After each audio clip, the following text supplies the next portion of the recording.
morning. Good morning. I have this set at 90 minutes, so I'm done before 90 minutes. You got a gong, Rick. I got a tune to go with the gong. I am so grateful to be here. I so look forward to coming in and sharing time with you. And if you recall, in earlier trips, I was trying to get the shortcuts home. You know, I'm up in Orange County, and I did a fail every time. Got to see a lot of scenery, but didn't get home very quickly on the shortcut.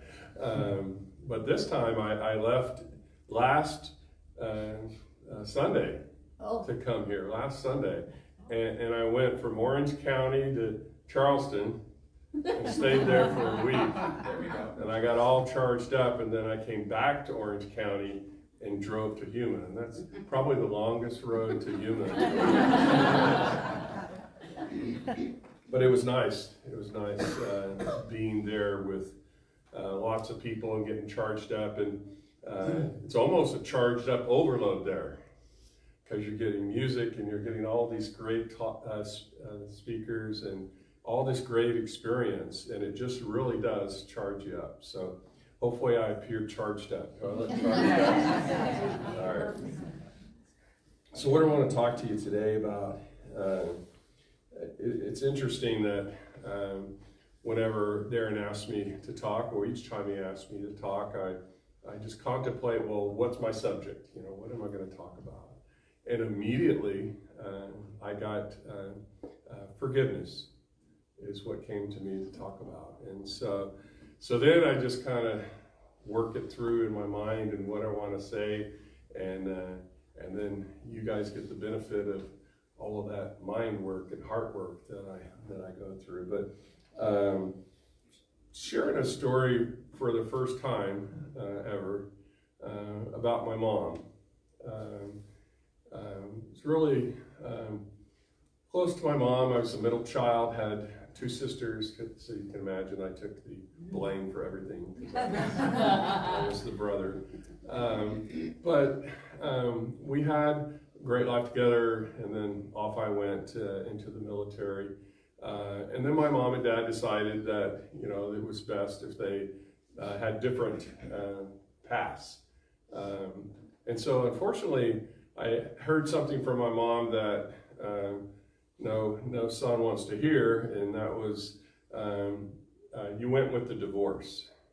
Oh. And so she told me that, and I was like devastated. I mean, and so I had no real contact with her, but I was determined, you know, that there was nothing wrong with me, and that I deserved, you know, that recognition. And so each year, for Valentine's Day, for Mother's Day, for her birthday, and for Christmas, I would send flowers or a gift to her. And I did that for many years. And twice she acknowledged that I was sending those things to her. But that was it. And I didn't have this teaching at that time. So it was very hard for me to process this. It was very hard. And I had family members say, you just got to let it go. You just got to move on. And I was like, yeah, but, you know, I'm deserving of the connection. I'm deserving of that love. And so I had a hurt. You know, it was a hurt. You know, I needed to make it right. Well, what I learned with this teaching with forgiveness is, and I have a definition to read for you. Forgiveness is the active practice of compassion, the process of releasing perceived hurts, judgments, or grievances, which allows us to see the presence of Spirit in everyone. And so I never stopped loving my mom, and I just accepted that was the way that it was, but it wasn't anything for her or for me. We didn't have to make one another right or wrong. It was just the way that it was. But what happened, it was eating me up. Can you imagine each of those 4 holidays coming up, and I'm buying a present or buying flowers and sending and then not hearing anything back. Can you imagine what is going on in my heart and my mind? And that just kept building, and building and building.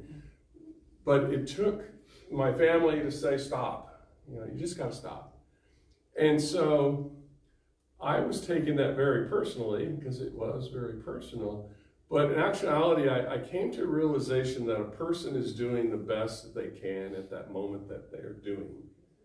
And it's not ours to change somebody else's being and who they are. The only person that we can change the being is ourselves.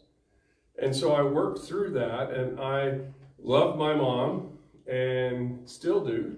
And she passed away a few years ago, and we got the call, Mom's not going to make it. And I made a record speed from Orange County to Las Vegas and got to the hospital like 20 minutes before she passed, and was able to tell her that I loved her. And so that was just phenomenal for me. And I grew from that. And so a lot of times when we have items that we grab a hold of and won't let go, there's so much more that's there if you just let go and let God.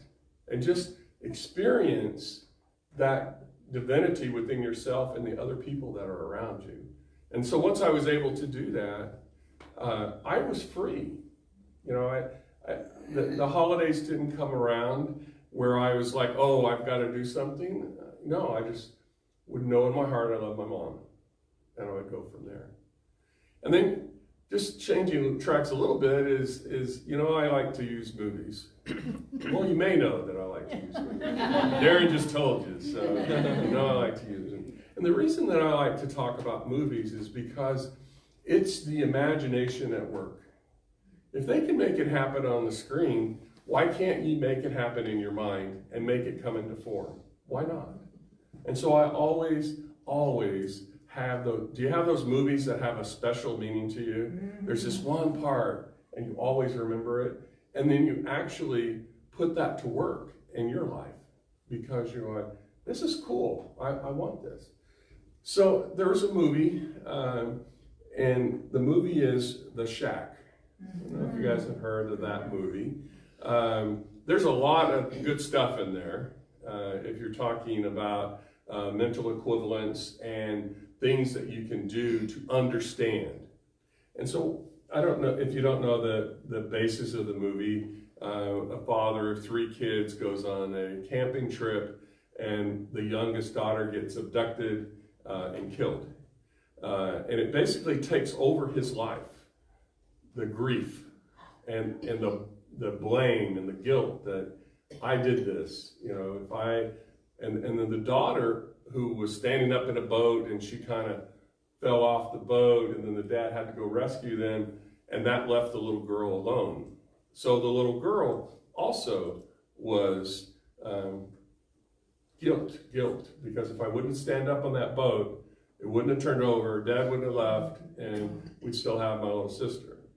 And so he went through the movie, and it's like, is it imagination? Is it in the head? And I have to say, I remember a Harry Potter movie where Harry is wiped out and has to die to come back. And he asked the professor, is this real or is this in my head? And he said, well, is there a difference? Is there a difference? And so he goes through this experience, and he's on a path. He's on a path of forgiveness. And it's a pretty rough road. How can you forgive the person that killed your daughter?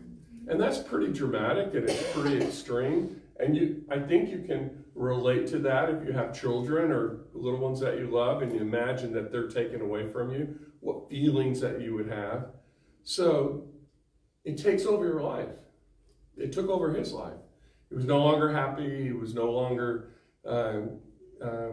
participating in life. He was just going after that. So makes the journey up to the shack, and he goes through a process. And he goes through this process with these people, and it gets time to confront the death of his daughter. And he goes, no, I can't do it. No, I can't do it, I can't do it.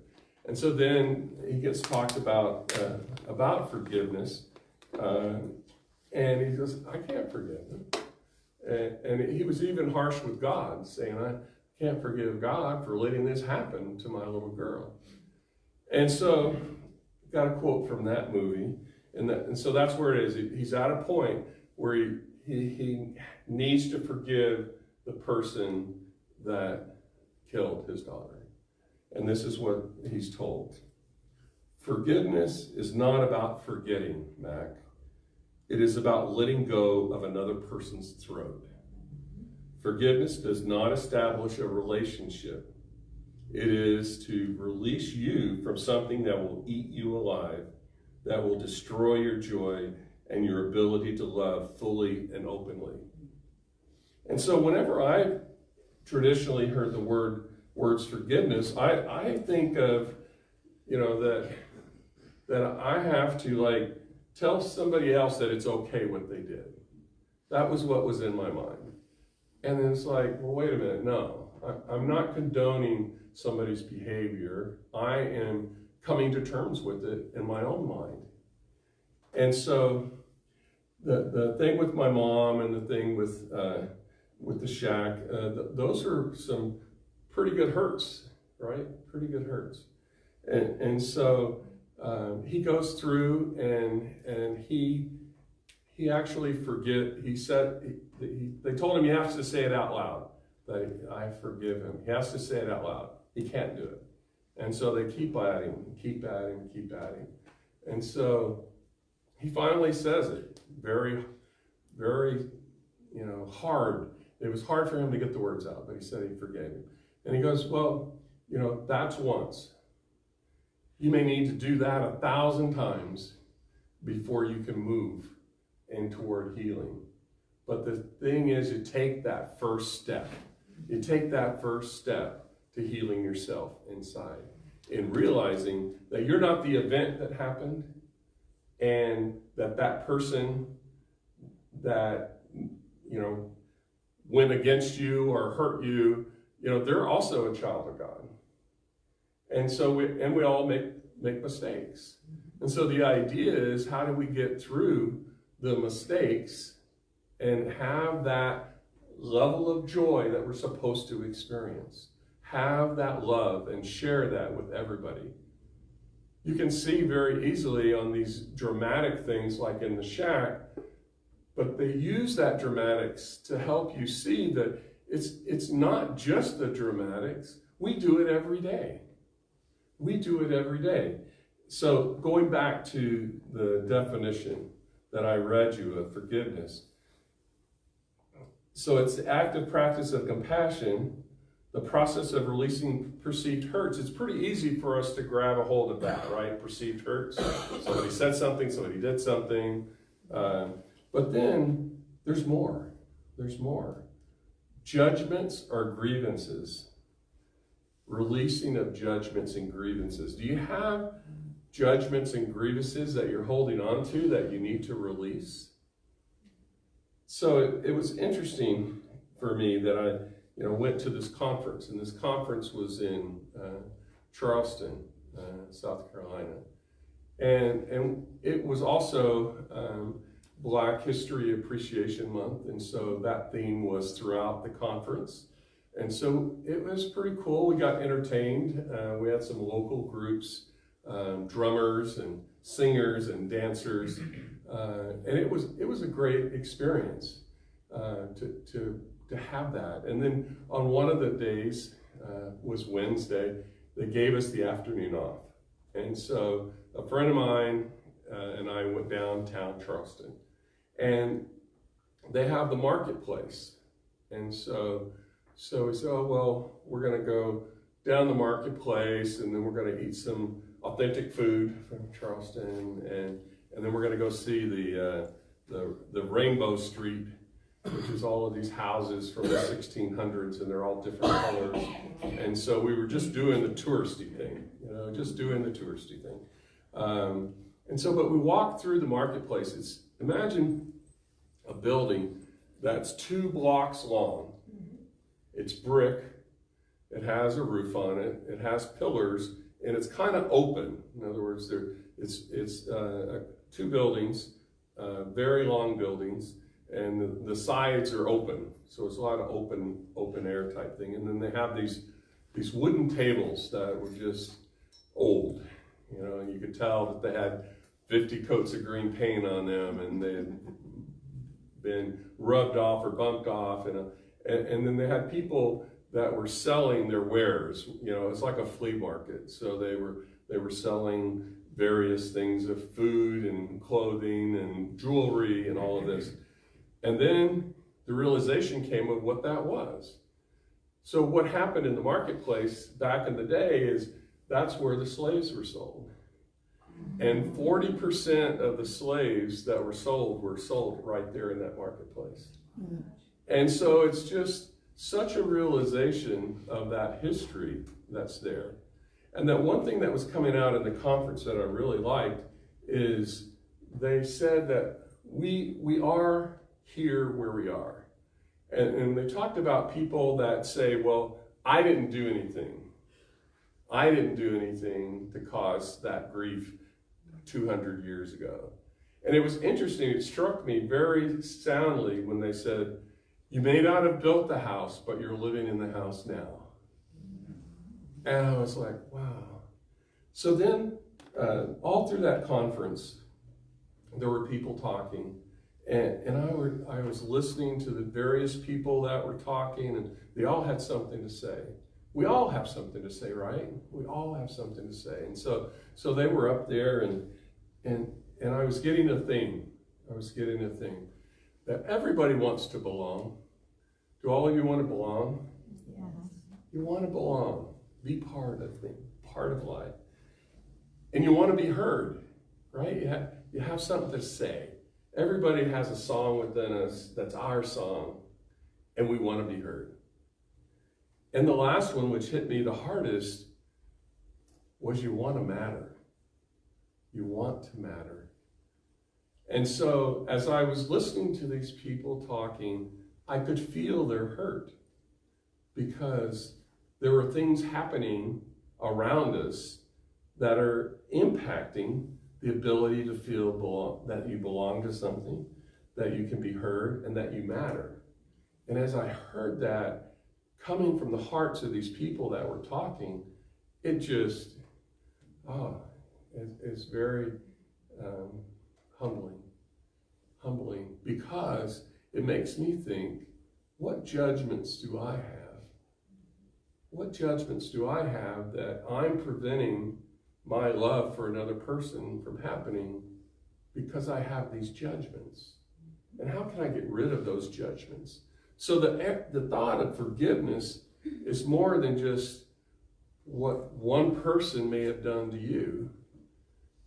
You know, we have to be able to forgive ourselves also, because we have these things within us. We have these things that we were taught, and we have the race consciousness things that were brought to us that says, you know, this is right and this is wrong, this is good and this is bad. And so then that's the lens that we see. But in actuality, there should be no filters on what we see, because we're all divine sparks of God. We all are. There's not like, you got a spark, you didn't get a spark, sorry. You got a big spark, and oh, yours is just a big lighter, sorry. No, it doesn't work that way. You know, everybody has that divine spark of God within them. And so that really got me to thinking inside, what judgments do I have that is preventing the light from shining in somebody else's light to shine? Is there anything in there? And there are a lot of things that I worked at during that week. And I became comfortable with the people that were there. Became very comfortable with them. And realized that we're all that divine spark of God. All of us. And so as we go through the day, can we look inside and go, do I have a judgment in here? Whenever I see a homeless person, on the street? Do I have a judgment here? If I see somebody that's not acting normal, I know I'm not normal, but anyway, normal, do we have a judgment in there?